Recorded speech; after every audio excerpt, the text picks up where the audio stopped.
नमस्कार, আপনারা দেখছেন বীরভূম আরসি টিভি। আপনাদের সঙ্গে আমি শুভাশিস। শুরু করছি আজকের সংবাদ।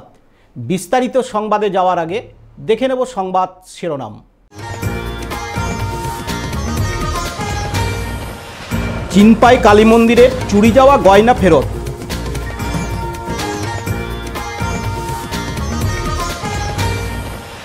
আদিবাসী মেলা রাজনগরে।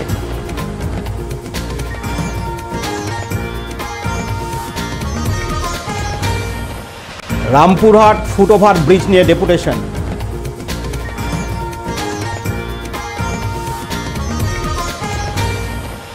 মাধ্যমিক পরীক্ষার্থীদের সংবর্ধনা ইলামবাজারে।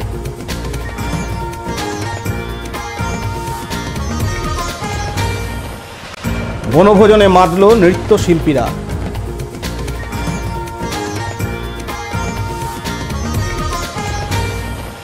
চড়ুই ফাঁতিতে মাতল দুবরাজপুর ও লোকপুরের এলাকাবাসী।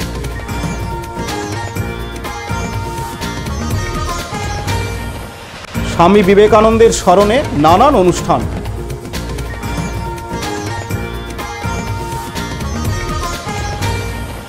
এবার সংবাদ বিস্তারিত। দুবরাজপুর থানার কুকুটিয়ার পর এবার সদাইপুর থানার চিনপাই সিদ্ধেশ্বরী কালী মন্দিরের গয়না ফেরত পেয়ে খুশি এলাকাবাসী।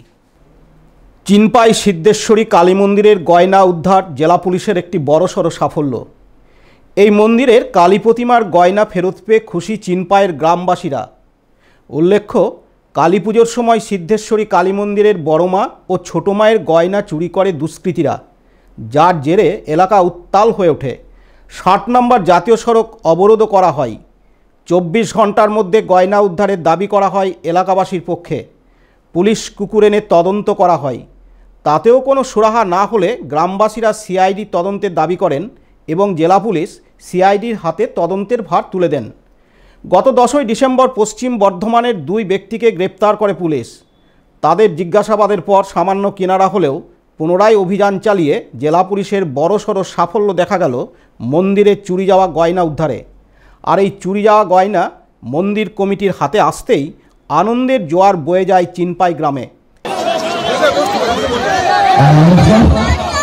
অবশ্য হবেন না, মাহিনী গয়না তা হয়তো এটা এভাবে আমরা তুলে দিচ্ছি।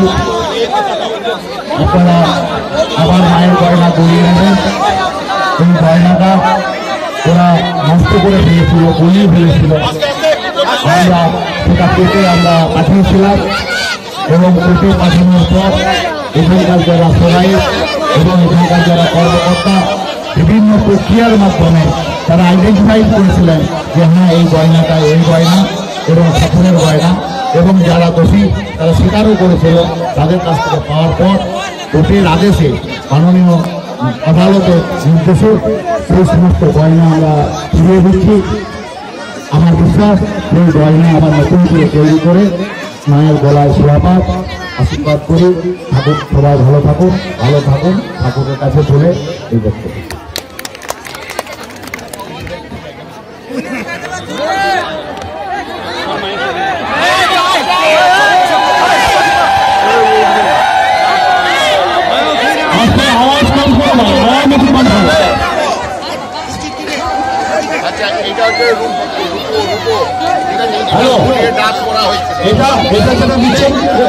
এটা রূপো মায়ের যে খর্গ ছিল, যে খর্গটা ছিল সেটা বলিয়েছে গলানোর রূপটা।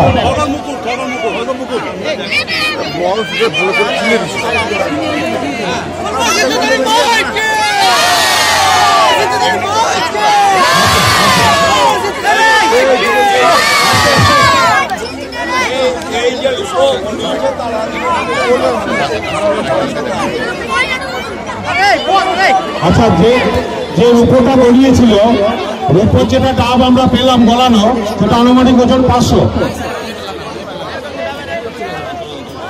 শিবনাথ বাগদি ও লালটু মুখার্জির রিপোর্ট, বীরভূম আরসি টিভি চিনপাই।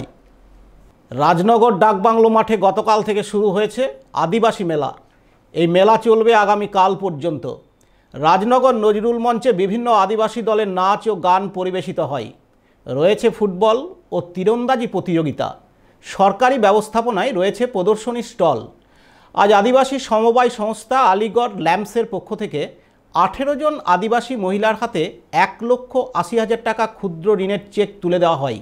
এদিন উপস্থিত ছিলেন রাজনগরের বিডিও অলোক মৌলিক, যুগ্ম বিডিও অভিষেক রায়, পঞ্চায়েত সমিতির পূর্ত কর্মাধ্যক্ষ সুকুমার সাধু সহ বিশিষ্টজনেরা। সেই ঋণ উদ্দেশ্যে নিজেরা স্বনির্ভর হতে পারবে, নিজেরা যাতে আর্থিকভাবে উন্নত হয়, এই টাকাটা কাজে লাগিয়ে তারা সংসারে কাজে লাগাতে পারবে, আর্থিক উন্নতি হবে সেই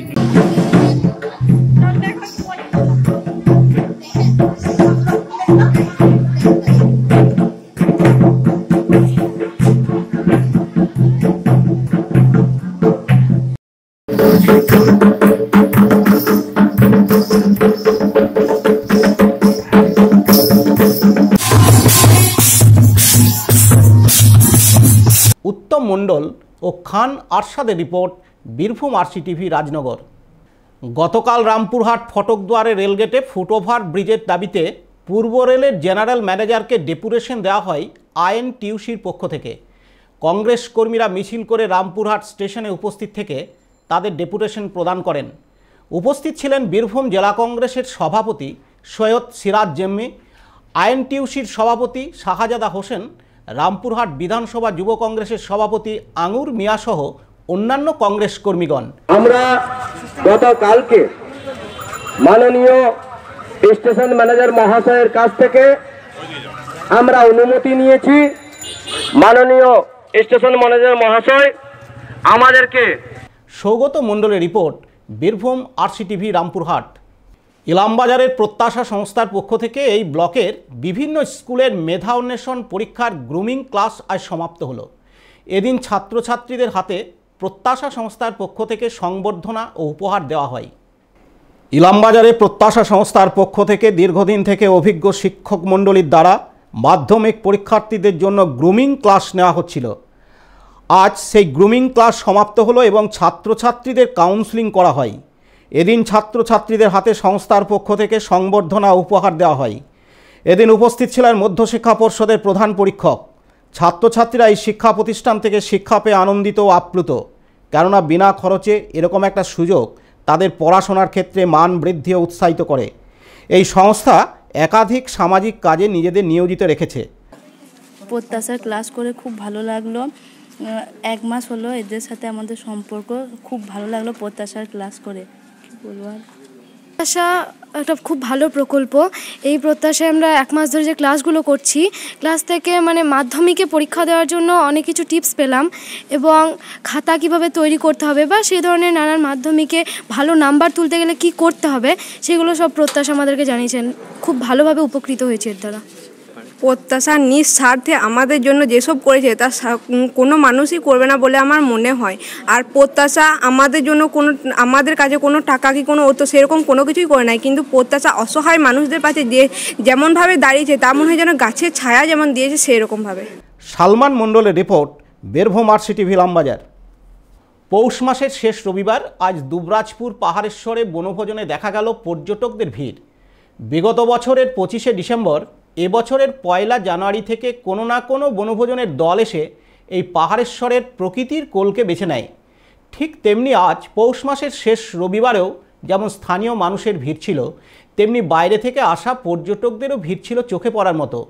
দুবরাজপুরের সুরেশ নৃত্যকলা একাডেমির পক্ষ থেকে যেমন বনভোজনের আয়োজন করা হয়, পাশাপাশি একাডেমির পক্ষ থেকে নৃত্য, গান ও কবিতার আসর বসে।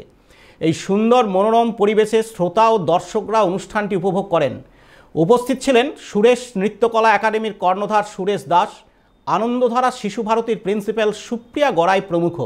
আমি আমার স্টুডেন্টদেরকে নিয়ে প্রত্যেক বছর বনভোজন করি একটু অন্যরকমভাবে। সবাই তো করে, সবাই এলো, মাইকে গান বাজালো, খেলো, ব্যাস বাড়ি চলে গেল, কিন্তু আমাদের একটু অন্যরকম। আমার সমস্ত স্টুডেন্টদেরকে নিয়ে সবাই এক হয়ে আমরা এই অনুষ্ঠানটা করছি। সেখানে নাচ আছে, গান আছে, কবিতা আছে এবং সবাই নিজের মতো করে করছে আর কি। এখানে কোনো ইয়ে নেই যে ভুল বা কোনো সুবিধা অসুবিধা, কোনো ওই নিয়ে কোনো কথা হবে না। আমরা নিজেদের মতো করে অনুষ্ঠানটা করছি। আমরা আমাদের বনভোজনটাকে একদম অন্যরকমভাবে পালন করছি। এই যুগ যেখানে এসে দাঁড়িয়েছে সেখানে এই ডিজে আরও অনেক কিছু যেগুলো হচ্ছে সেগুলো ঠিক সবসময় নেওয়া যায় না। আমরা ছোট ছোট বাচ্চাদের নিয়ে এসেছি, তাদের গার্জেনরা এসেছে, বাবা মায়েরা এসছে, একটা সুস্থ সংস্কৃতি মনোভাবাপন্ন পরিবেশ সৃষ্টি করতে চেয়েছি আমরা।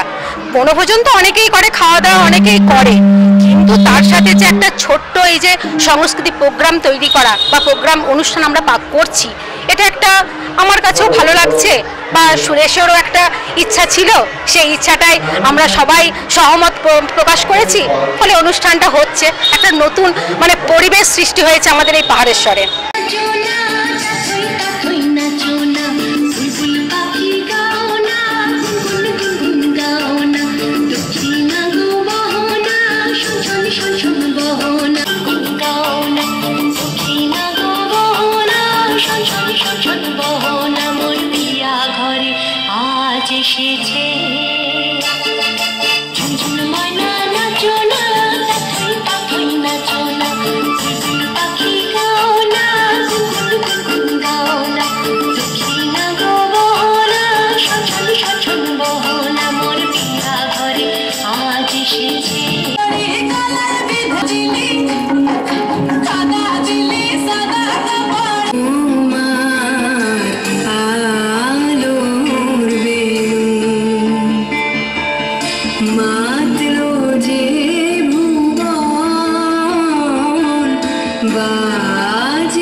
শেখ অলি মোহাম্মদ ও সোমনাথ রুজের রিপোর্ট, বীরভূম RCTV দুবরাজপুর। প্রতি বছরের মতো এবছরও বাংলার পৌষ মাসের শেষ রবিবার চড়ুইভাতিতে মাতল দুবরাজপুর ও লোকপুরের গ্রামবাসীরা। বাংলায় একটা প্রবাদ বাক্য আছে, 12 মাসে 13 পার্বণ। সেই চিত্রই দেখা গেল আজ দুবরাজপুর ও লোকপুরে। দুবরাজপুরের ইসলামপুরে ফাঁকা মাঠের মধ্যে রয়েছে মেহেদি বাবার মাজার, আর সেখানে এলাকার 16টি পাড়ার বাসিন্দারা আজ অর্থাৎ পৌষ মাসের শেষ রবিবার চড়ুইভাতির আনন্দে মাতল। গ্রামের বাইরে ফাঁকা মাঠে খোলা আকাশের নিচে রান্না করে পরিবার ও আত্মীয় স্বজন নিয়ে খাওয়ার আনন্দ নিতে আজ একটা উৎসবে পরিণত হয়েছে এই চড়ুইভাতি বা পৌষালা। আজকের দিনটিতে চড়ুইভাতি বা পৌষালা উপলক্ষে মেহেদি বাবার ফাঁকা মাঠে ফুচকা স্টল ও নানা রকম খাবারের দোকানও বসে। অন্যদিকে খয়রাসোল ব্লকের লোকপুর থানার বুধপুর গ্রামবাসীরা আজ পৌষ মাসের শেষ রবিবার মাতল চড়ুইভাতির আনন্দে। 2-1 বয়স্ক ব্যক্তি ছাড়া বুধপুর গ্রাম জনশূন্য। সকাল থেকে চড়ুইভাতির আসবাব নিয়ে যাওয়ার জন্য চরম ব্যস্ততা লক্ষ্য করা যায়। পৌষ মাসের শেষ রবিবার যেন উৎসবে পরিণত হয়েছে। প্রতিটি বাড়ির সদস্যরা আজ গ্রামের বাইরে ফাঁকা মাঠে খোলা আকাশের নিচে রান্না করে পরিবারের সাথে খাওয়ার আনন্দে মেতে ওঠেন। সেই সাথে যৌথভাবে চড়ুইভাতি ও গরুর গাড়ি করে যাবার চিত্র ধরা পড়ল।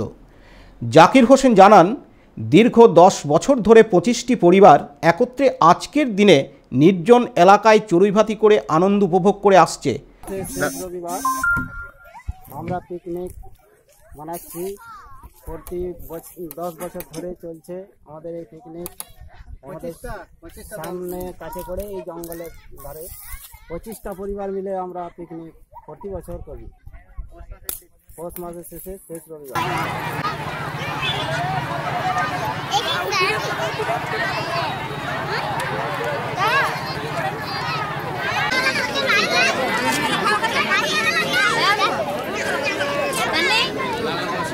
দুবরাজপুর থেকে শেখ অলি মোহাম্মদ, ও লোকপুর থেকে শেখ রিয়াজউদ্দিনের report, Birbhum R C TV. Suri Saraswati Shishu মন্দিরের পরিচালনায় 3 দিন ধরে চলছে স্বামী বিবেকানন্দের স্মরণে নানান অনুষ্ঠান। গতকাল একটি বর্ণাঢ্য শোভাযাত্রা ও আবৃত্তি প্রতিযোগিতার আয়োজন করা হয়। আজ অঙ্কন ও সঙ্গীত প্রতিযোগিতায় অংশগ্রহণ করে পড়ুয়ারা। তোমায় ভুলে থাকি,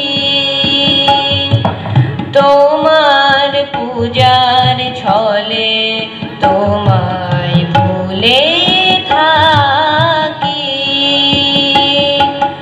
বুঝতে নারি কখন তুমি দাও যে ভাগি, তোমার পূজার ছলে তোমায় ভুলে থাকি, তোমার পূজার ছলে তোমায় ভুলে থাকি। ফুলের মালা, দীপের আলো, ধূপের দুয়ার পিছন হতে পাইনে সুযোগ চরণ ছোঁয়ার। ফুলের মালা, দীপের আলো, ধূপের দুয়ার পিছন হতে পাইনে সুযোগ চরণ ছোঁয়ার। স্তবের বাণী আড়াল টানি। পতিত পাবন বৈরাগ্যের report, Birbhum R C TV Suri. আজকের সংবাদ এই পর্যন্ত। পরবর্তী সংবাদের জন্য চোখ রাখুন বীরভূম আরসি টিভির পর্দায়। নমস্কার।